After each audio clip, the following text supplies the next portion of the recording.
We look forward to her talk. She's going to focus today on looking at remote teaching and learning. And she's mindful of the developing world context. So she would look at existing technologies.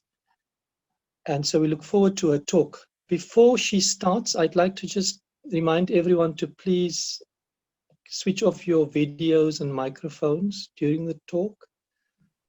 There'll be time for questions at the end of the talk. You're welcome to raise your hand or post a comment in the chat messages, and we'll try and accommodate everyone.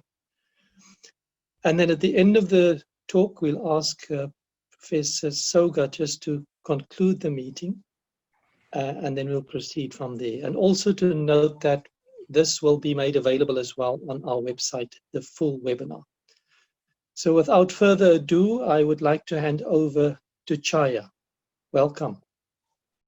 Thank you very much for this kind introduction. I'm so happy to be talking to fellow physiologists. I have this background, St. Louis Arch, where I have been living for the last 27 years. And I work at Southern Illinois University, Edwardsville, which is across the river. You know, Mississippi River sits right in the middle of Missouri and Illinois. And I live in Missouri, St. Louis, Missouri, and the university is in Illinois State, a small town called Edwardsville. It's mainly a university town. We have a huge campus, a beautiful campus. We are talking about 6,000 acres, and we are in the middle of forest, it feels like, very green. We have 4 seasons.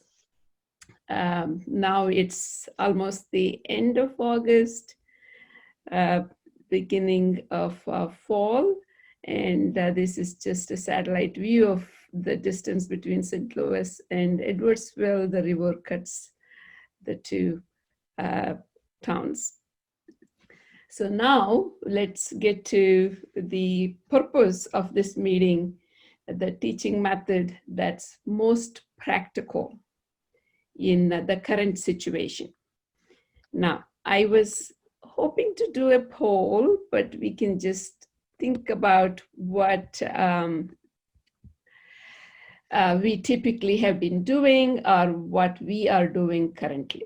So my first question was going to be, what kind of teaching method do you use in your physiology teaching? Is it going into the classroom and start lecturing, or would you rather do some active learning activities, team-based learning, case-based learning, etc., or a mix of both? We can talk about this during our discussion. And now we want to talk about what didactic lecture is and where we are with it and why we are switching the teaching mode.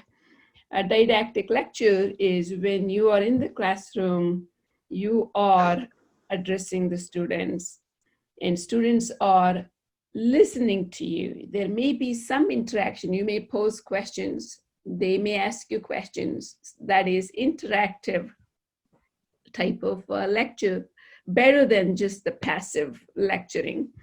But still, there are lots of drawbacks of this method. That is, students may be shy, hesitant to ask questions, and while they're taking notes, they may be not able to take all the details in the given amount of time.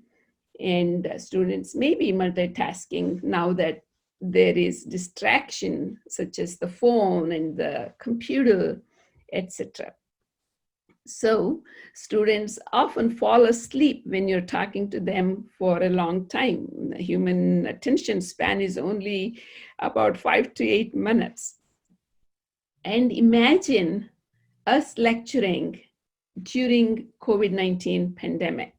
You wearing a mask, adding to the discomfort, and the students and this unexplainable, stressful environment because of the social distancing. It's just not a practical situation. So we're already setting the stage to say didactic lecture during COVID-19 pandemic is not the most practical one to choose. Well, what's the alternate? We can think about active learning methods. There is a big push on active learning, especially in the teaching section of the American Physiological Society that I am heavily involved in. And we always come up with a variety of active learning strategies, clicker method, Jeopardy, think, pair, share. Discussion is a very common one, case-based learning, team-based learning, in-class demonstration. You bring a model and you see it do one thing or another, writing a 1-minute paper, and flipped learning, which I will expand. So this was supposed to be another poll where I was going to ask you, which active learning strategies are you familiar with? Clicker is a very common tool that we use. Now it's all electronic type of clicker where you don't need the device. You just use a software, put the questions there, you use your phone or the computer where you log in and answer the question. Jeopardy game, it's online. You build your questions into those slides, and it's a fun way to engage students. Think, pair, share is where you have a student sitting right to you, left to you. You just talk to the student next to you, and then answer a question or think about that question, discuss that question. Case-based learning is where you have a scenario, a clinical situation, a patient going through a condition like heart failure, MI, and now we want to understand the physiology behind it. What led to this condition is the goal here. Team-based learning is where it's a group activity. Students are in teams, small groups, 4 or 5 students. That's another lecture by itself. We would not be going into details. It's a very structured one where there are problem sets given, students among themselves discuss, give the answers. There is discussion followed by that. There is immediate feedback followed by the completion of this activity. In-class demonstration, you can take a lung model and see how the muscles make the volume decrease, increase, that kind of thing. And flip teaching is what I will be expanding in a little bit. So my question was going to be, if you were using active learning strategies, were you using in your classroom prior to COVID, and what activities do you continue to use during COVID? And if you could not use your active learning strategy or strategies during COVID, why is it not practical? Is it too much to plan, too much to learn? Is it because of lack of technology? Is it because of lack of time to transition from one method to another method? And so my activities could not be used in an online teaching format because you were trying one method, but now it's all remote teaching and it's just not practical. So those are some questions we could have worked on. We will leave that now behind and spend a little bit of time on educational technology. Is it even necessary? We can argue, yes, we need technology because now we can engage students in a more modern way, or, well, it doesn't matter. We don't need technology. What we need is this human connection. They want to hear your voice. They want to hear you. They want to see you and talk to you or you talking to them, the voice, the presence has a magic touch. That's what students are looking for in you. Well, with COVID-19, that's not going to be the case, at least for some time. It's going to be a remote setting. And can we enhance our presence to bring this human connection is the goal. You can do it via Zoom like we are doing now. I am sitting in one part of the world and you're sitting in another part of the world. We are still talking to each other. It's great. If they cannot do that, if you cannot do that, there are other options. You may want to record your lectures, put it in whatever format, or put the readings and put the questions, mail it, TV, radio, whatever technology that is most practical in that part of the world, let's use it. Again, the main piece here is you, the professor, with the knowledge, sharing your knowledge with the students. And that is where the transformation is from one human being to another human being, remotely, physically, all of that can be a discussion on its own. So we know about the computers in the 80s, which was a fancy tool, and then the internet in the 1990s. Now the multimedia content that we are all enjoying and utilizing every day, learning management system, uploading the videos and students downloading the videos and being able to interact with you in a remote setting. Again, it gives a lot of promise for student engagement and therefore learning, and prompts pedagogical change. We can do all these fancy things because of technology, and helps address issues that we are concerned about: social organization, teaching, and learning. Concern here is unequal access among the students, again, based on the region, based on the situation in our local environment. And who has to play a part in educational technology? It's a partnership where institution plays a key role. They have to be there looking for the latest, most practical technology to be brought to the university and provide this technology to the faculty through training, through the acquiring of technology and training. Faculty development is important so that they can then take it to the students. So this partnership, university, faculty, ultimately students being able to utilize. So all of them have to play their part, and that's how we would see the result. That is, students learning the concepts of physiology. So that is where the utilization of technology that is here for us to use should be done in a systematic way. All right. So as physiologists, we don't have the liberty of tossing so many systems out of our teaching.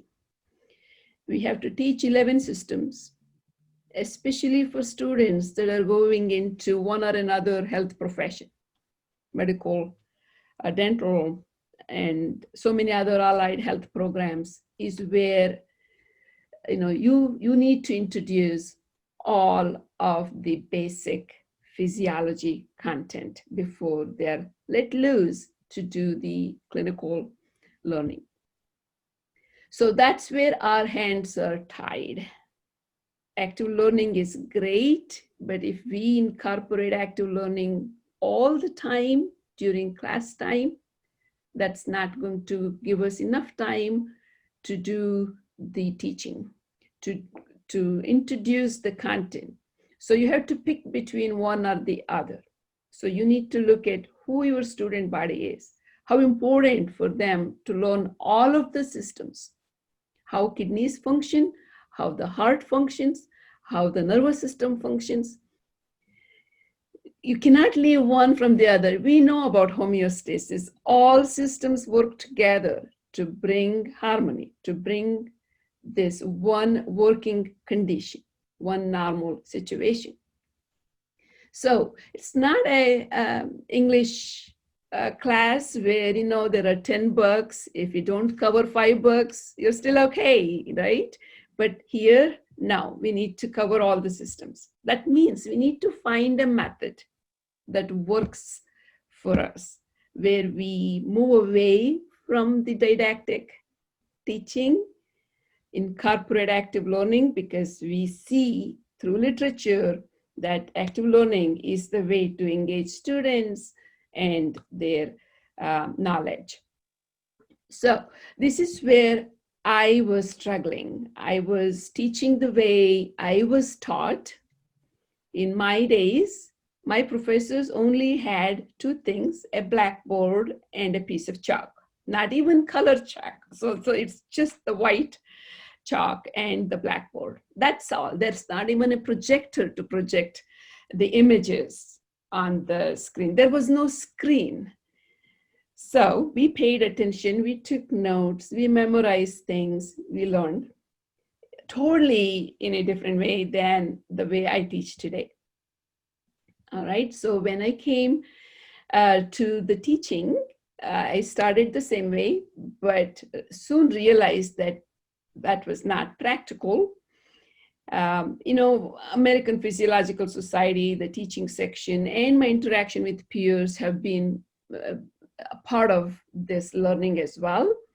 So then I wanted to incorporate team-based learning into my teaching, but I knew that I was losing class time, lecture time. I could not cover both. So in that window of time, you know, this is 2010, 2011, the buzzword, the flipped classroom was beginning to appear. Okay, we can debate who coined this term, etc. Flipped classroom is not a new teaching strategy. This has been used all along. Professors have given reading assignments to students.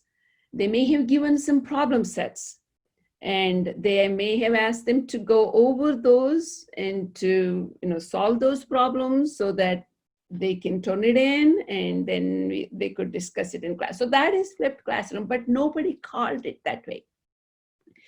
But then Khan Academy is where Salman Khan taught his niece, nephew, or cousins in this fancy way where he explained a math problem, shared it with them in the form of a video, and they were able to learn remotely. And that's where the term flipped classroom started appearing. Early 2010, 2012 is the time period. I have been in this transition period very much because I was a big user of team-based learning. And then my concern about content coverage was immediately answered by this idea, the flipped classroom. The main purpose of the flipped classroom is where you want to shift the lecture out of the classroom, to make room in the classroom to engage students through interactive activities. You can do team-based learning as much as you want now. Okay, so lecture content is shifted. So students are being exposed to the content in a remote setting. They must access the content. They must look at the content, be familiar with the content before they come to class. That's the key, and that can be an issue depending on their motivation to learn. That is another issue that we can't always control, but we can do some things that may help improve that situation. Class time is dedicated for practicing lecture content that is already shared with them, that students have looked at, but may not be exactly thorough in their understanding. That's where we come in.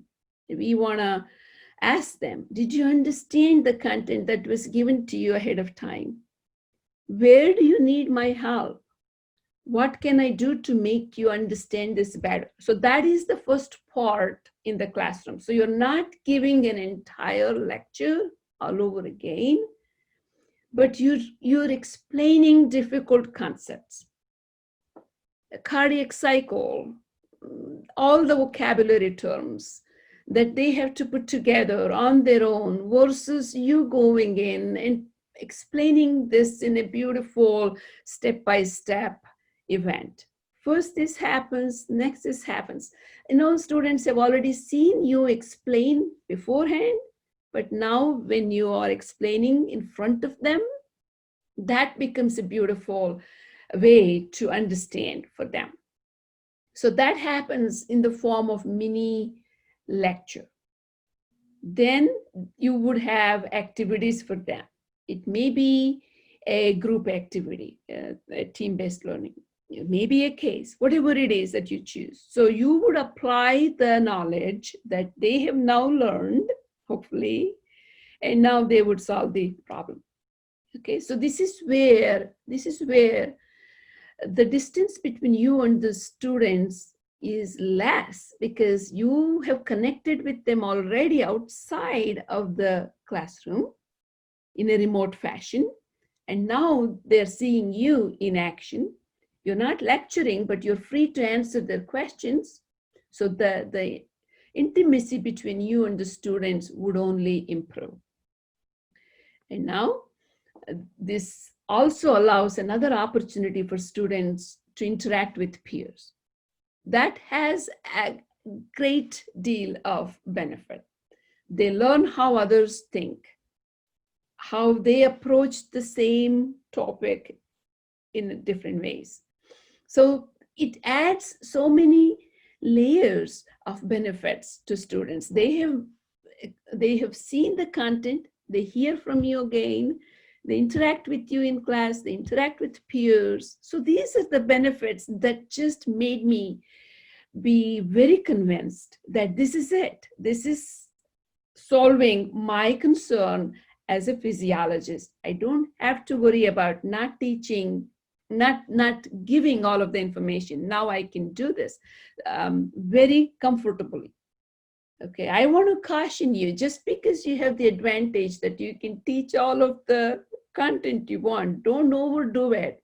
Don't overstress them. Just give the same amount of information that you wanted to give them. You wanted them to learn, but in a different way.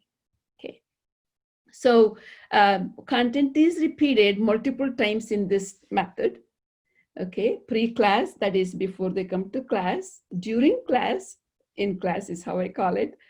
Formative, meaning it doesn't really affect their grade very much. You can do this periodically. Individual assessment is where I say a quiz, okay, 5-question or 10-question quiz, depending on how much time you have for class. And then the group assessment. This is a very powerful approach for me. I always build some group activity, even remotely. There is that possibility that I have found, which I'll share. And the benefits go on. Self-paced learning. Here, students are not rushing to take notes, like in a typical lecture setting. You're talking, they're writing. You may be fast for them, so they're missing some key information.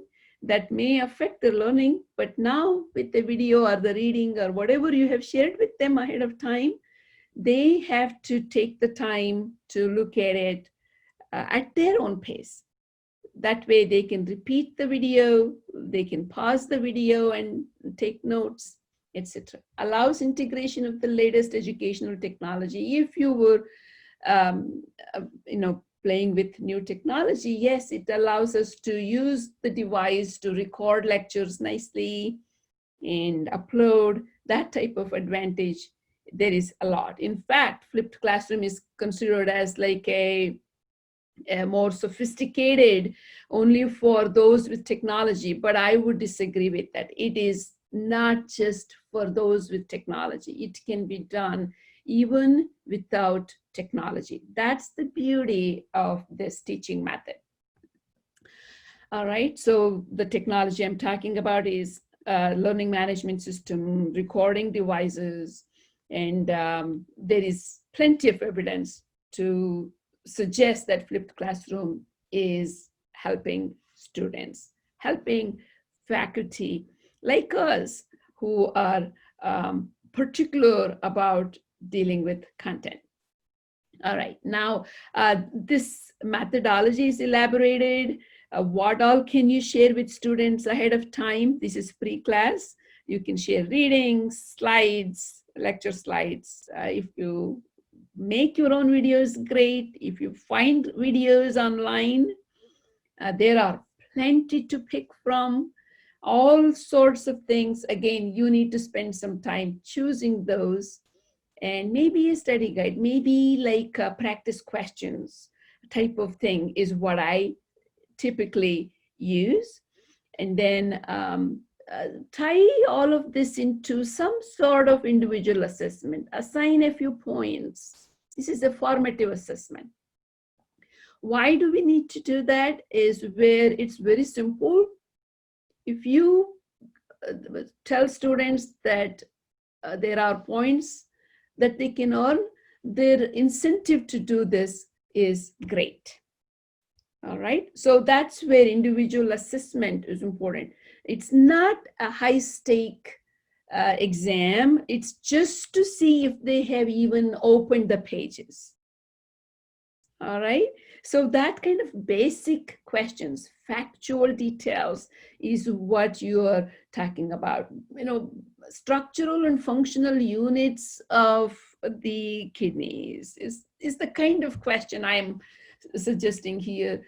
If they know, if they have gone through the renal physiology, they can answer this. So that type of plan is good to get started. Then I have the same thing shown here: readings, lecture videos, study guides. Formative assessment is where you can do a quiz, online quiz, a worksheet that they can complete. They can recall information in some form. The questions embedded as part of a lecture video, if you're using a lecture video, are some examples. Okay, now let's look at what you can do in the class meeting itself. Now you probably are thinking, now COVID-19, we are not meeting in class. Why are you talking about this? This is traditional flipped classroom design. I'm not there to talk about the COVID situation yet. This is what I have been doing all along before COVID. So this is in-class activity. I go to class, I ask students, what part do you want me to go over? That's the review of lecture. Then I go over it in a different way. I have a tablet, I connect it, and the Zoom has a whiteboard option, and you can start drawing the nephron and show the filtration or reabsorption, all of that. Not the whole lecture again, the key parts. They may specifically ask about, counter current multiplier system, explain that. So you just explain that, don't deal with everything else. And they should be free to ask, you should be free to explain. That kind of comfort level is critical in this method of teaching. Okay, if they are shy, If they don't open up and ask you questions, you can't help, right? So that's where you come in and tell them, this is your chance, go ahead and ask, and I'll be here to explain things. Then the active learning session that you could pick, such as team-based learning, problem sets that you assign to students, and then discussion, etc. And then another critical piece is to provide instant feedback. Go over those questions you have asked. Tell them why the correct answer is correct and why the other options that you have given there are not correct. So allow them to debate and discuss, okay? Instead of just giving black and white type of options, give the gray area, so it's very close but not correct. That's where physiology is good. We can come up with all these questions that are not really correct answers, but students may not be thinking along those lines. Okay, in-class activities, as I mentioned, mini lecture, review, or Q&A of difficult concepts. Engaging activities such as group assessments, the reviews, those are some things. In-class assessment is where retrieval exercise, recall activities. You know, if you have learned, you should be able to answer these questions. Cranial nerve 12, where is it? What does it do? Or other details of that sort.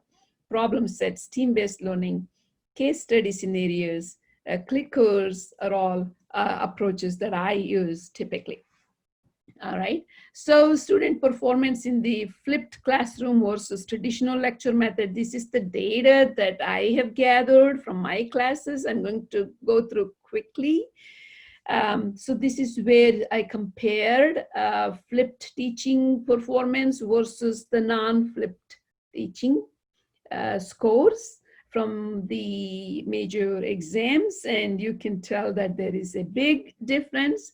This is advanced physiology class, graduate students, pharmacy students, and now I'm going to break it down into this graph here, where these two are unflipped classes. Unflipped, where I separated the class into upper 50th percentile and the lower 50th percentile. So you can tell lower 50th percentile unflipped suffer a lot. All right, the good students, even in the unflipped style, are able to do well, is what we see, right? Big jump. Now, what about flipped teaching? Flipped teaching is where, this is interesting, students in the bottom half could do as well as the top half in unflipped. Isn't that neat? So that is where we know flipped teaching can help students do well. Okay, so this is where I had taken 10 lectures, 10 to 11 lectures in the unflipped style, that is go in, lecture, give an exam. Then the other 10 lectures were in the flipped style, and then give an exam, and then look at the differences. So this is now published. Let's look at another study. I'm going to tell you TT is traditional teaching, that is lecture style. Yellow is flipped teaching, and FTR is where it is flipped teaching plus an element added on top. What is that? That's called retrieval. So in flipped teaching, what I used to do was to give them the content ahead of time, give a quiz, online quiz. So students would take the quiz before coming to class. So in an online quiz, they could use notes, they could have friends around, you know, who knows how they took this quiz. So they probably use some resources. Although the quiz was timed, they could take advantage in some ways, is what I'm thinking. And in class, during those in-class activities, I allowed them to use whatever content, like the lecture notes, slides, etc. They could use it. So in retrieval approach, flipped teaching with retrieval, where I moved the quiz to in class. I said, okay, you look at the material, Don't take the quiz outside. Come to class, take it where you don't have any access to your notes.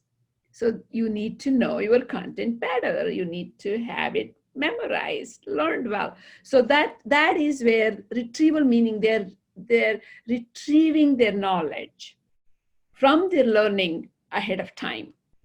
Okay, that has a lot of benefits. Retrieval is like long-term memory.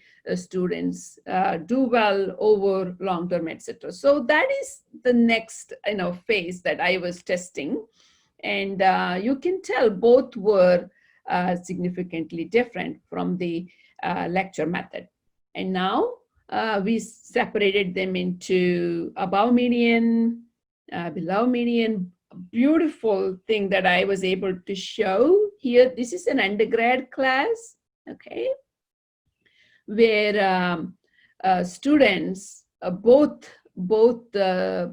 students, above 50th, below 50th, were benefiting from the flipped teaching compared to the lecture style. And one neat thing that I reported, or I was able to show, was that the boys were able to benefit more compared to the girls. Well, there is a trick to it. Girls can do well in a lecture style better than the boys. Not significantly, but there is that trend, right? So that's probably where this sticks out more, right? So in any case, it's a good thing for us to note that the boys are benefiting from flipped teaching. To me, it makes sense. Flipped teaching is where you need a lot of structure. You need to have discipline to go through the material, come to class prepared, and be able to participate in class with peers, with the professor. That means they should be able to speak the language, right? So this structured environment is what they need, rather than opening their notes the day before their exam, like most students do in a lecture style teaching, okay? The regular study habits that the flipped teaching offers is where we think it is working, okay? So this is all published at this point. So now we talk about online teaching or remote teaching. All right, so there are terminology terms we need to get used to now. We have no choice. Synchronous is where we meet remotely online in a real-time setting, like we're doing now. It's a synchronous one.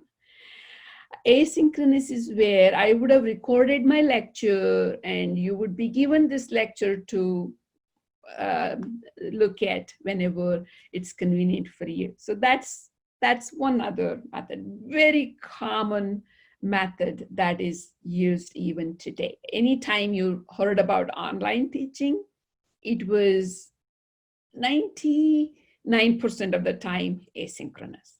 Very few had heard about synchronous online. It's very difficult to do because everybody has to be in the same place at the same time, and that's difficult. All right, so now the blended virtual teaching. This is it. This is basically you bring some elements of synchronous, some elements of asynchronous, combine it. Blended virtual teaching, my favorite one. This is what I have been using right now in my online type of flipped teaching, okay? Flipped online teaching or online flipped teaching, whatever term we finally end up using, this is blended virtual teaching. Online flipped teaching is pretty much the same, where you keep your flipped classroom approach. You provide the content, you do not lecture in front of them, but you engage them when you meet with them, is what I have been using. So these two, flipped classroom approach, virtual blended teaching is my approach. High flex is another buzzword right now. That is where you combine the face-to-face interaction. Maybe the lab is in person in the lab, but then everything else is remote. So that would be high flex. You go to campus, you do the experiments in that, distance, mask, etc., and then do everything else remotely is another approach. All right, so here I have some details to share with you. Online teaching prior to COVID-19, where it was is what we want to talk about. It was not as common, but people used it, people working, people with families, they can only study at nighttime or certain days and whatnot. So it is popular because students can take it from anywhere in the country, anywhere in the world, if that was allowed. And that's the advantage for students also. And here, not everybody had the experience, at least prior to COVID. And some were curious as to how it worked or didn't work, and some didn't want to go there. They avoided it as much as they could. Some hated it, okay? Most common approach, as I mentioned, asynchronous. All right, what did COVID-19 do to educators? You all have been going through this. It's unprecedented. It's a disruptor, a major one, like in every place. Economy and any business you take, anything you take, it's a major disruptor. Okay, and unexpected rapid transition of teaching is happening right now, and that's the reason for us to be together to see what else is out there, how else can we do the teaching that we want to be doing, right? So exclusively remote teaching format is what we have chosen. And the forced integration of educational technology, whether you were familiar or not. And this is where we can say, hey, this is a great opportunity. We can learn so much from it. And maybe we can combine the best of both worlds, the remote world and the face-to-face world. So that's where I am calling it as an opportunity. It is difficult. It feels like as if I knew COVID-19 was going to be here. My preparation all these years are just to make use of what has been done before and apply that. So the transition has been the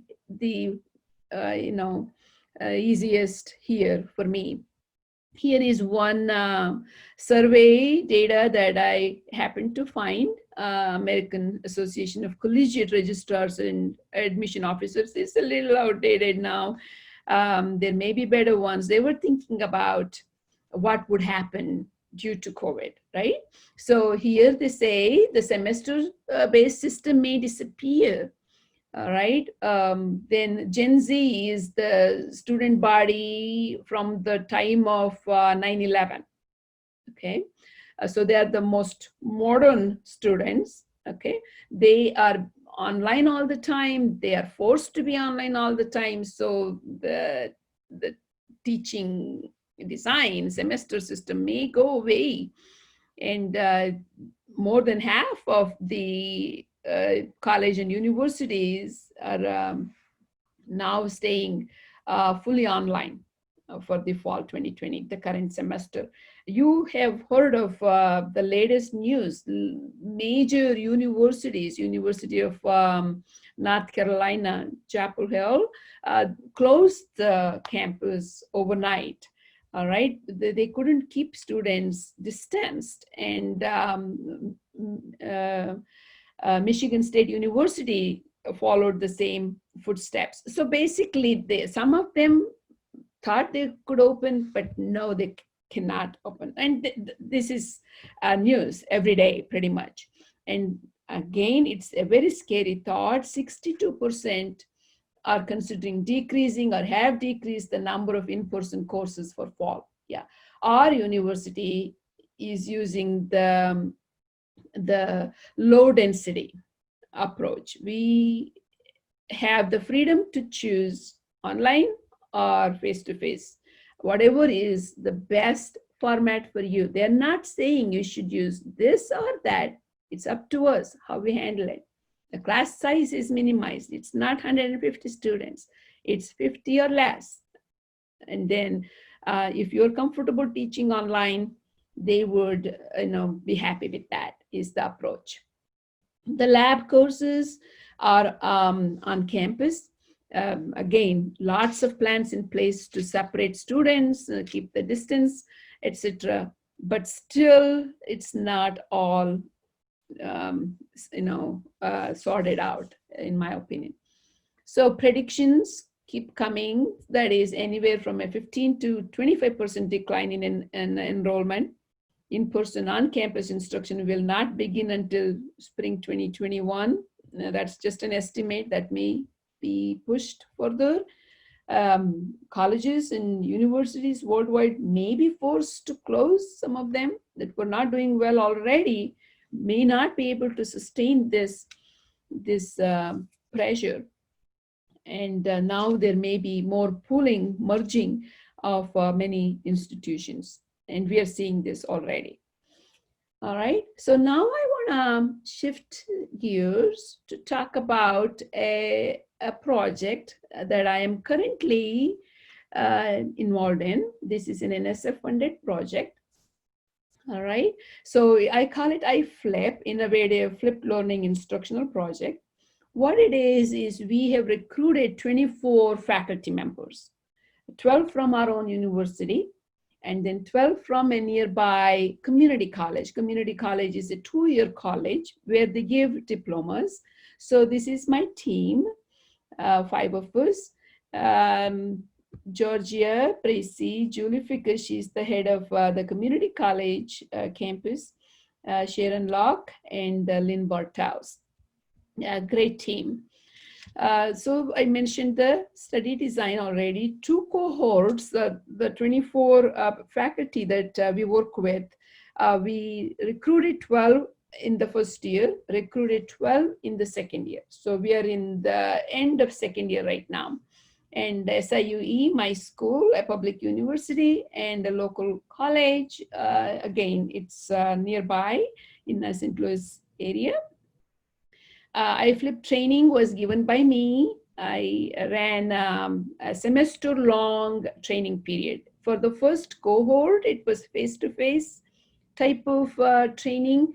For the second cohort, I created these videos, made them learn. So it was used in a flipped style. So the training was given first, and then they were asked to go and try flip teaching their own classrooms.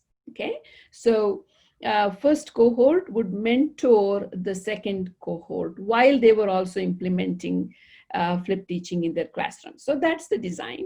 And basically we wanted to see a few things like, why weren't they using flip teaching? What's the attitude behind not teaching in this style? Okay, what's their expectation of flip teaching?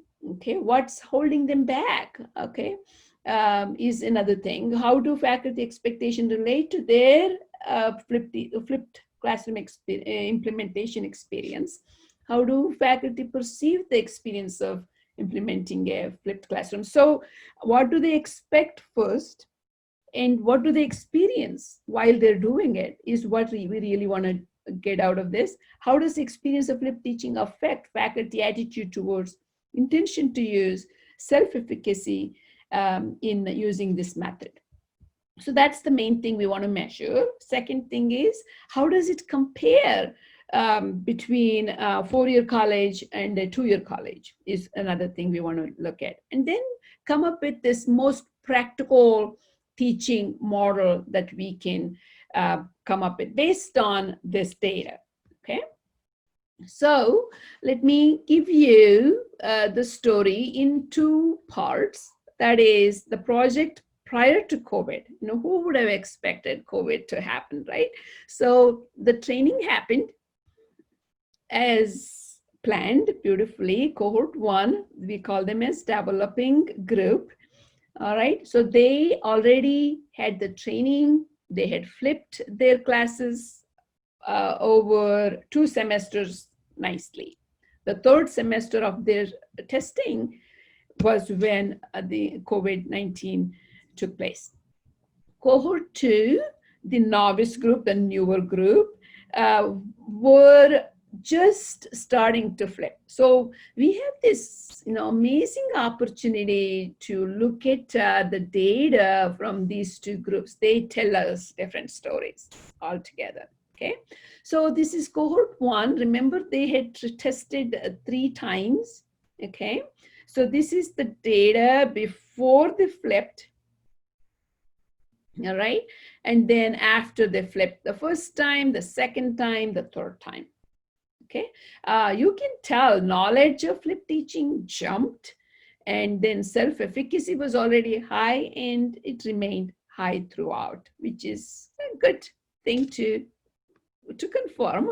Now cohort 2, the babies in this group, knowledge jumped. They had the training, so their knowledge increased. Self-efficacy also increased, but they only had 1 semester so far. Okay, so additional findings: flip teaching is beneficial overall, is what they're saying, but require an adjustment from 1 semester to another. They are tweaking, they are making subtle changes as they move forward to another semester, based on their experiences, is what we say. Okay, the perceived barriers decreased after repeated implementation. If they were thinking it doesn't work, that kind of minimized overall. Faculty members became more comfortable implementing flip teaching after repeated years. So this is all good news. Faculty members' overall feedback following implementation grew increasingly positive. This is also good, increasingly positive after repeated implementation. So this is just a summary of what we have found. Okay, now let's look at what their students experienced. Okay, so we had a student survey. This is only from cohort 1 that we were able to put together so far. 23 classroom data and 407 students, and this is split into 2 groups, the 2 campuses, 2 institutions. So with that, we look at blue is a 2-year college, red is 4-year college. What you see, the big picture tells you that 4-year college is where flip teaching is received more positively compared to the 2-year college. 2-year college, more of a commuter college, commuter students, and there are some subtle differences here. Overall attitude towards flip teaching, there is a lot of variability, but still it's significantly different. And then students' perception of engagement is also a little lower compared to our institution. So this is what we see. Okay, 2-year college, community college setting is where it's not as well received as a 4-year institution does. Okay, so what did COVID do to this? So we asked them, what type of online experience did you have? And it was mixed. Some experience and extensive experience. So there is that group, and then no experience is this pink.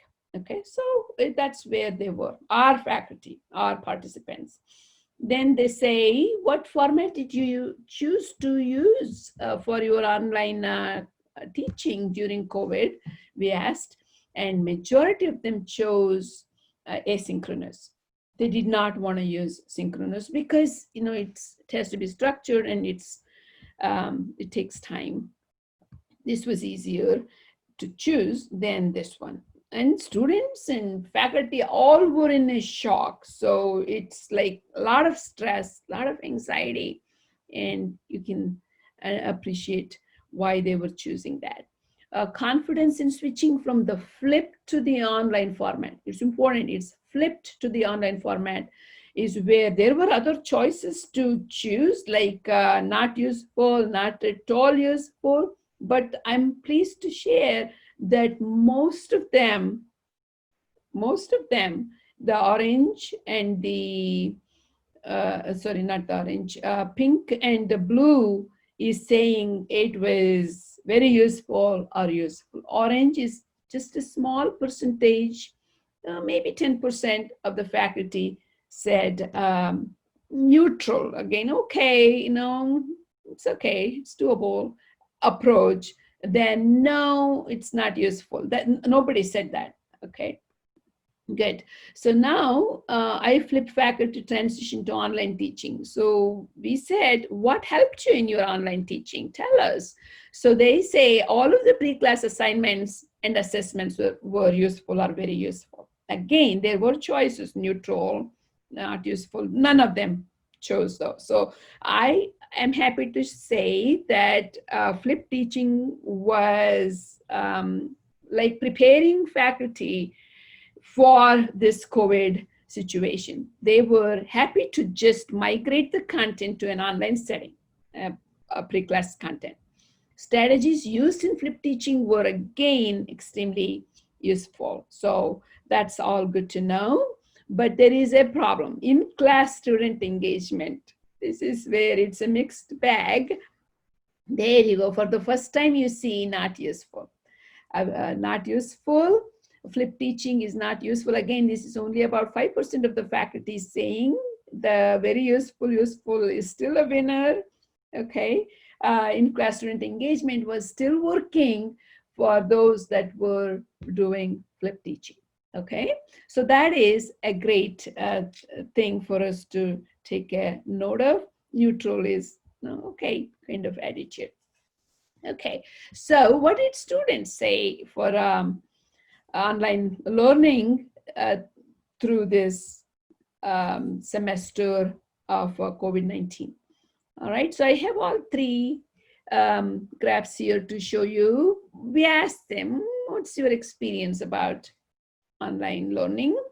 Some had extensive, some had some experience, and this pink is no experience at all, okay? They avoided online teaching, it looks like, all these years. Now, adjustment to online learning was still pretty good, adjusted very well.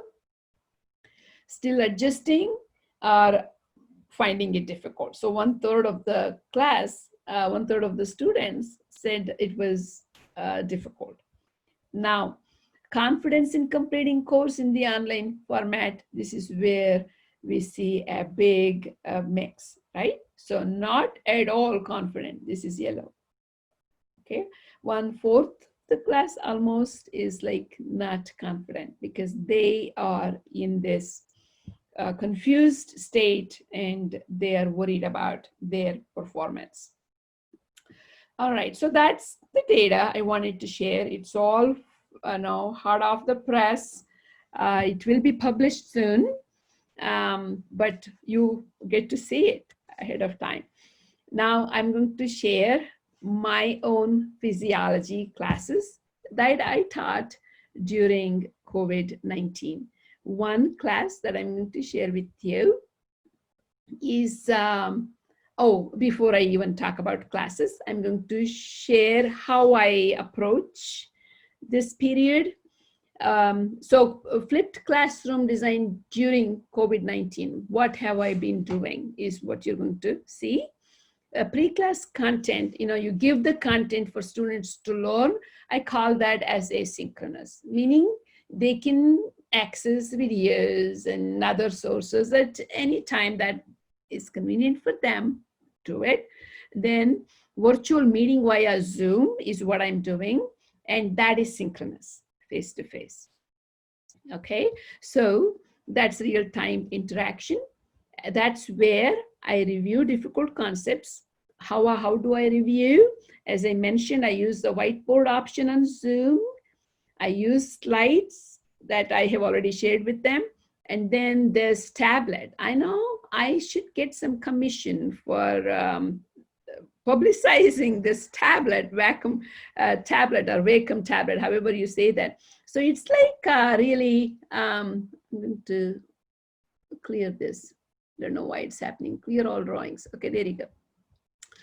review of difficult concepts. This tablet is connected to my laptop, and I use this pen, and he has become my friend.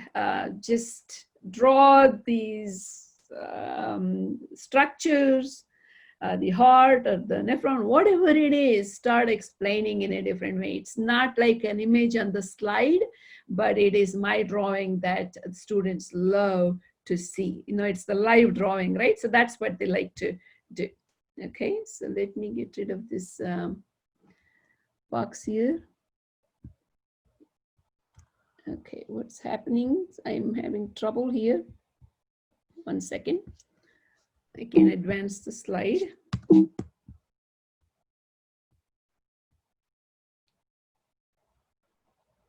Okay, clear all drawings, clear viewers drawings. Okay, I need to be able to access the slides. 1 second. Technology sometimes surprises you like this. I think there was a drawing, I wanted to get rid of it, that kind of led me to this mess. Okay, I'm going to stop sharing and then start sharing. How about that? Okay, whatever happened there. Sorry about that. Share screen.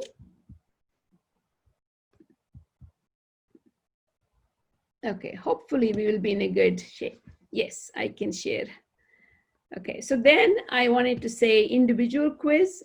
I give a quiz during our synchronous meeting. This is where I have a software called Poll Everywhere. This is a free download for you if you want it. You write your questions and the students answer that question right on the screen. And then it allows you to share how they performed, what percentage of students got it right, and what percentage of students missed it. So that is a really good thing for students to see. And we talk about it. If majority of the class missed it, then we say there is misunderstanding. We need to go back and learn this, is the approach I have. Then group activity is where I use breakout room. That's part of Zoom. And that's been a real blessing. It's a really good way to continue to use your team-based learning activity.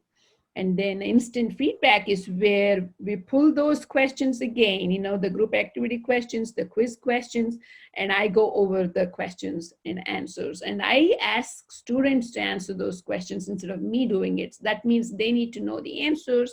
They need to know how to explain why the correct answer is correct and why the others are not correct, etc. Then I use computerized exam. I use Blackboard as the learning management system. And we also have another software that's attached to this called Lockdown Browser Responders Monitor. Monitor is where it studies the student while they're taking the exam. So it's like somebody is proctoring the exam. Very effective given the circumstances. All right, so here I want to talk about one group of students during a semester when COVID happened. All right, this was spring semester. Half of the semester was taught in a flipped style. Spring break, I was away. I was in London, came back. COVID brought me back to the States from London a little sooner than planned. And then everybody was in a panic state. For me, it was very easy. I said, you know, the class time is already set. The students know their group mates. And we already have content for them to look outside of class time. So why not synchronized meeting? So I didn't take any extra time to adjust. I said, I announced we will be meeting on Monday at this time, and we did. And then that was a very simple, straightforward transformation of my class. Okay, small class, okay, exercise science majors. It's a very cool course called Biology of Cardiovascular and Metabolic Diseases. It's a bit of physiology, a bit of pathophysiology, only about the heart, the blood vessels, hypertension, MI, metabolic diseases is where we talk about diabetes, pancreas, that sort of thing. The liver is another big one. Okay, so here we talked about flipped classroom experience to students. They said, what was your flipped classroom experience prior to COVID? They said, overall good. Again, there were other choices, not good, not very good, but they didn't choose. Now, adjusted to online teaching, it was adjusting very well or still adjusting was the answer they gave me. And then how is your transition to fully online classes where, again, they were, you can see, it's just not bad at all in how they transitioned. Lessons learned, the flipped teaching method was easy to transition into an online format. One student withdrew. We called him, he didn't answer. Don't know what happened. Then it was an adult student also. One student didn't have a computer. He asked me, I don't have a computer, how do I take this class? I said, no, talk to university people, they have some to lend. And he did get one and he was on board in no time. All right, so this is another important class. This is an online physiology course for the graduate students that are going to become CRNAs. CRNAs are the nurse anesthetist students. I just wrapped up their class, okay? This is a 12-week summer class. This is not, like half of it was flipped, half of it was online. It was all online in the sense, it started in May. I knew what we had to do because it was all remote. We planned well. So this is 34 students. There were 2 nurse practitioner students and the rest of them were nurse anesthesia students. 1 student withdrew because of the poor performance in the first exam. All right, so I asked them if they had online experience before coming, and again, some had some experience that is blue and none is pink and extensive is here. Adjustment to online teaching has been very good, except for that 1 or 2 students who were struggling throughout. I like the virtual synchronous in-class work. So this is synchronous, meaning real-time remote connection, and they love it. They simply enjoyed that part. Agree and strongly agree is the majority, and then neutral is still there, and then disagree and the yellow is small percentage. 1 or 2 students didn't like it, is what I see. Okay, I like the in-class discussion of topics. Again, pretty much the same pattern is what we pick up. Now I'm engaged in the virtual classroom. This is like $1 million question. Are you engaged? No. If you were to lecture during your synchronized meeting the entire time, you lose them. So biggest advice is don't plan to lecture during your real-time meeting with them. Give the lecture ahead of time. You interact with them during your real-time meeting. So that's what I have been doing, and that's where they say, yes, they are engaged. This is the strongest one. And this pool here is somewhat agree, orange. So if we combine all 3, these few students here have been the same throughout. So then I asked, what part of the content is helpful? Lecture videos, great. Readings, great. Slides don't play a significant part because I use slides in my videos, and if they like videos, that means that's part of the parcel. I like the in-class group work. Again, really good. So you can tell this small percentage here is the issue, but majority of them are happy with whatever we were able to do during this time. Virtual assessment is where I have issues still. The blend of asynchronous and synchronous online flip teaching has been successful. virtual individual assessments remain a challenge. In the in-class quiz, synchronous quiz is a hit or a miss. Technology has to be working for students. That's one issue. And then when I put the question up, students started taking a longer time than before. That tells me that they were looking up answers. And then that was not practical. I said, I will time the question. I started timing the question. So it was just a learning experience. I would recommend not to do in-class quiz. If you want to give a quiz, assign a quiz to be completed before you meet or after you meet, whatever works for you. Online exam, this was collected soon after the Excuse me, Professor Chaya, we're just running a bit tight on the time. I don't know how far have you got to go. Okay, I am almost done. How much time do I have? We're actually about 20 minutes over time. So if you could try and wrap it up. Okay. So you got the idea. Can I run through the few things? This is course evaluations. So basically I wanted to show that students this semester are as happy or happier than all other semesters I have taught this class. So that is that. And then the last few slides are the tips I wanted to give. Simplicity is the key. Online flip teaching is ideal. Collect feedback from students as much as you can. Technical training, if there is one, take advantage of it. And then this is the model that I recommend for flip teaching.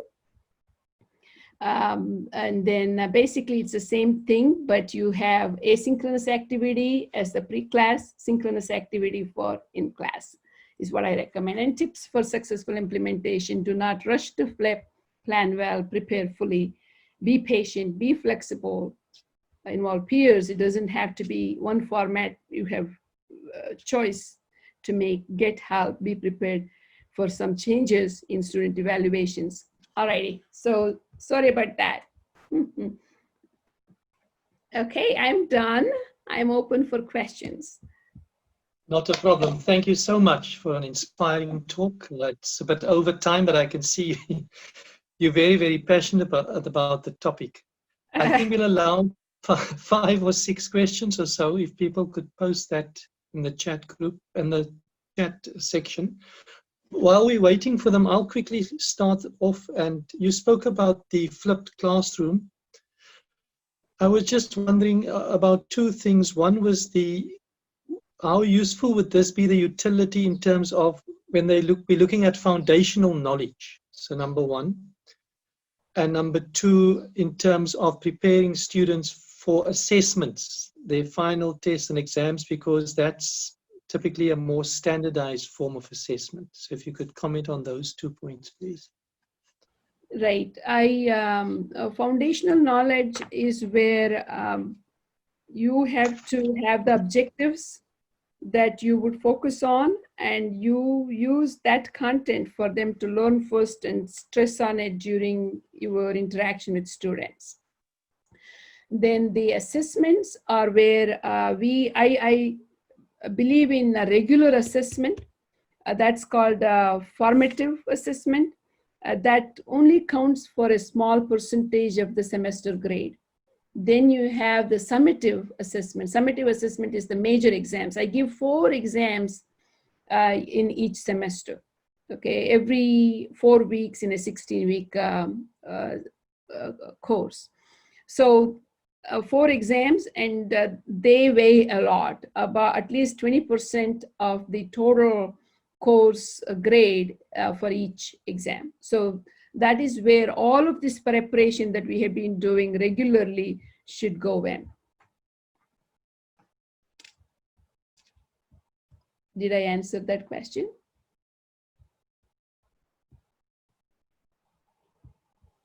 Yes, thanks a lot. I've got a question from one of our attendees, Amir Mahzoub, who wanted to know about online teaching and in terms of what you've spoken about and assessment. I think it ties in with the earlier question I've asked.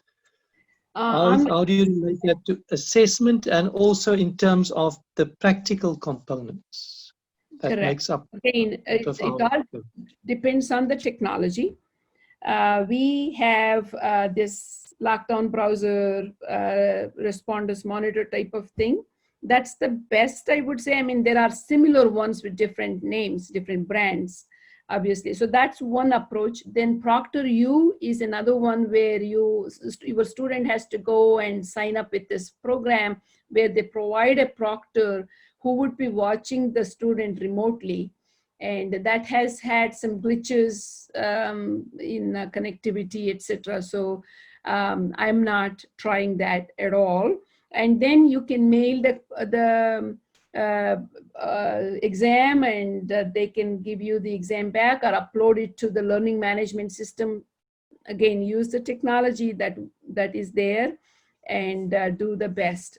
So my face-to-face exam would be in a computer lab.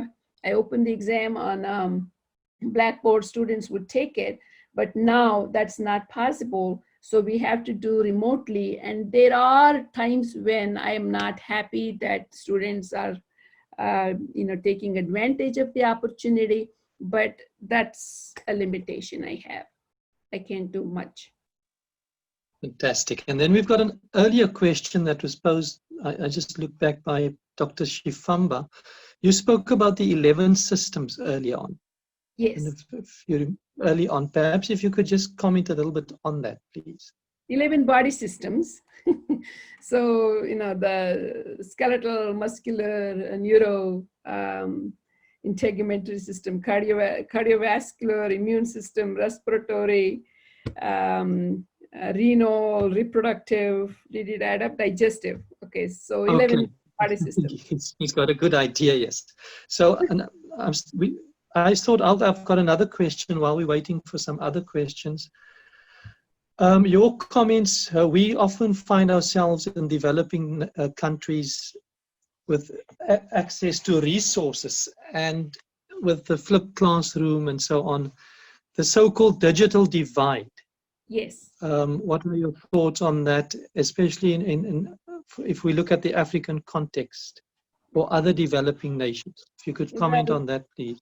Digital divide is not uncommon even here. Some of the rural places still suffer from lack of internet, lack of resources, lack of computers. So that, I come from India, it's the same situation there. And to me, if there is some other tool like radio or television, let's tap on it. Let's get the recording out at a certain time of the day and a certain channel for students to be able to access. Or can we mail the content to them like in a flash drive or a CD or a DVD, so that all of the content is put together in one piece? Or ship the reading and whatever else, slides and practice questions, all of that ahead of time is the approach. The nice thing about flipped teaching is where you still want to interact with students if possible. And in a situation like this, where you don't have the technology, you may not be able to talk to the students, but the mail system or the TV or whatever you're using, you're sharing the idea with them as best as you can. Yes, fantastic. We've got another question from Dr. Piri, just on how do you manage to control malpractice in terms of online assessments? Have you managed to control this? Where students maybe, do they cheat? How do you, malpractice? Well, that's where you have to tighten as much as you can. Again, given what you're working with. For me, a test is 60 minutes long. So it is a timed test. And then that means 1 minute per question. And then also the monitor that is used in monitoring the exam tells me if it sees a suspicious activity. Then I can tell the student, in my syllabus, I always write, it's not allowed, it's serious behavior. We take you out of the program, dismiss you from the university. All those things are written there. And if I see any suspicious activity, I contact the student, talk to them about the situation, and avoid future repeating incidents from happening, is the way I am handling right now.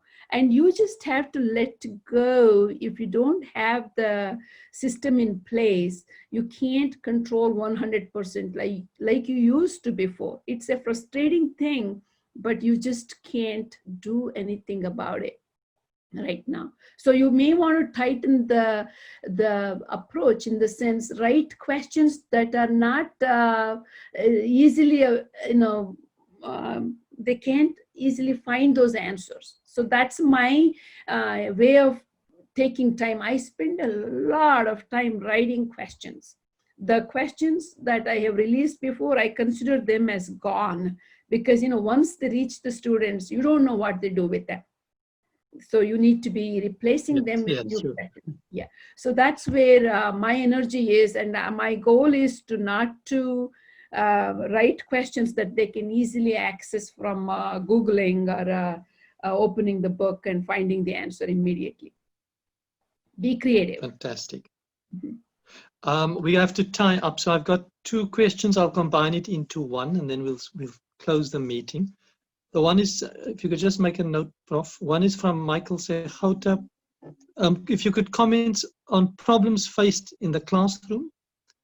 And the second one is from Khalid Abdul Fattah Abul Fadl about very large classes. Yes. He's mentioned more than 400. How can you apply active learning and assessments? If you could answer those two, and then we'll conclude. Those are great questions. Problems in the classroom. It depends on the student body. Undergraduate students, remember how I did one class during COVID, half of it was flipped, half of it was online. Then the syllabus did not spell out, and also it was new for me. I didn't tell them to have their videos on. So they would be keeping their videos off. And I didn't like that. I wanted to see the students. That's the way to teach for us, right? We need to be seeing students and all that. So I told them in class, keep it on, and some of them continued to keep it off. And then during the review of the questions that I used in the quiz or the team-based learning activity, I was calling one student one time and said, so-and-so, can you answer this question? And that student didn't answer. I'm like, Rebecca, are you there? Are you there? So we realized that the student wasn't there. She had turned on she was connected, but she was really not there. Her video was off. Then I had to email her and say, where were you? We were looking for you. And then she says, oh, I was changing because I had to go to work after class. I mean, that kind of thing is frustrating, when students do that. So I made it a point in my syllabus to say, you must have the video on during synchronous meeting. That helped a lot. And my office hours were also very well attended because it's remote connection. A remote connection is where I had about 2/3 of the class sitting in the office hour, whereas during my face-to-face semester, very rarely students came to my office to ask questions. And I asked them, why is that? They say it's the convenience, and they're not afraid to connect with me remotely than coming to office with questions. So that is how our students are. That's the only problem that I think about right now. Regarding large class size, yes, one of the participants or a couple of participants do have this issue, and the synchronous meeting for a large class is not advisable. If you have a large class, how are you going to connect with all of them? If you want to do that, I do have a solution. If you have a graduate assistant, I don't know how easy it is for you to get that. A graduate student or a teaching assistant, we call. So they are supposed to be helping you. And university has realized now during this situation that the large class people do need help. So they are providing teaching assistants right and left, so that one teaching assistant can deal with some students, another teaching assistant can deal with some students, and the professor is dealing with all of them. So that has been the approach that's taken. Assessment there again is, we are using whatever that we think is best, that is lockdown browser, responders monitor, that we are given, but they could come in different forms for others. Yeah. Fantastic. Thanks so much, Prof, for also making time. We really appreciate that. It's been amazing, and we thank you being up this early.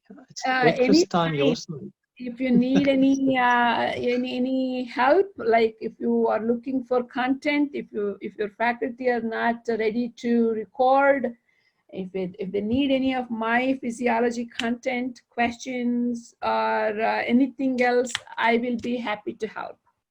I just want fantastic, to fantastic. Yeah. At this point, I have some.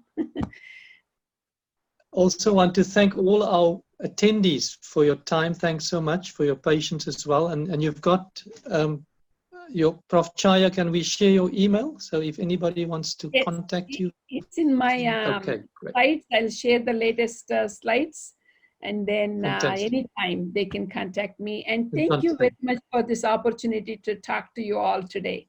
You've been great. I just want to, not a problem, call on Prof. Soga, our president, to close the webinar for us.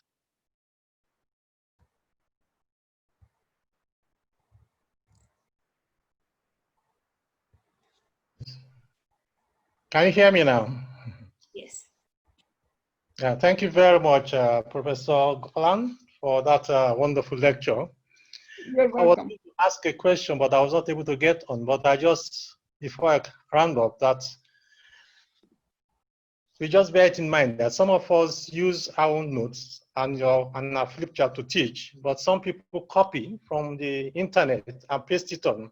I'm not too very familiar or not too happy about that, because if you are teaching from a copied, it's not the same as what you generate yourself.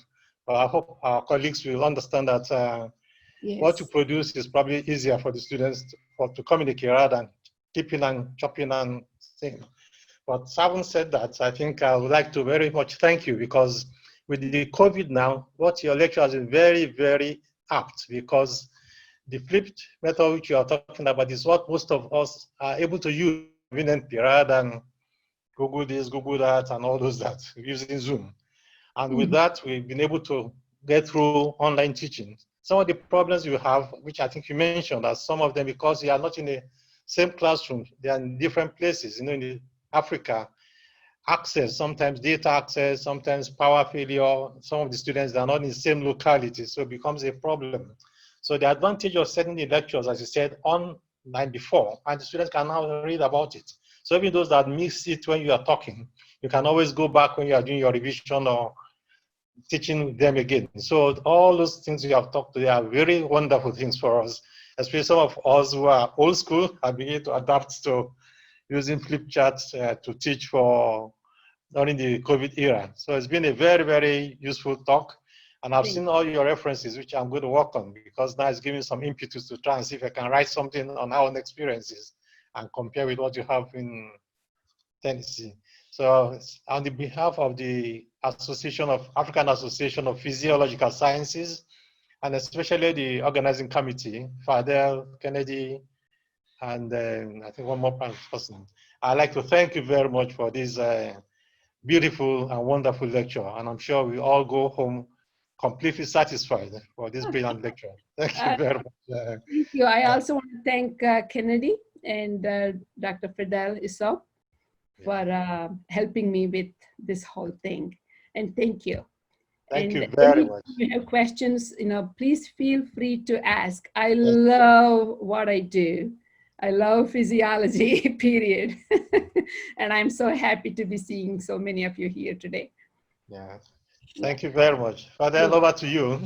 Thank you so much to everybody. And Prof. Chaya, it's a pleasure. And I'm sure you'll get many emails from our community.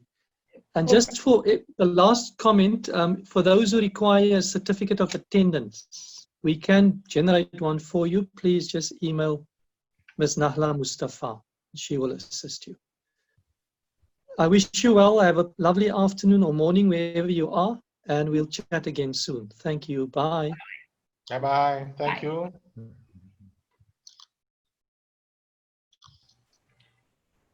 Thank you. Bye-bye. Thank you, Kennedy. Well done. Bye-bye. Thanks, Prof. Yeah.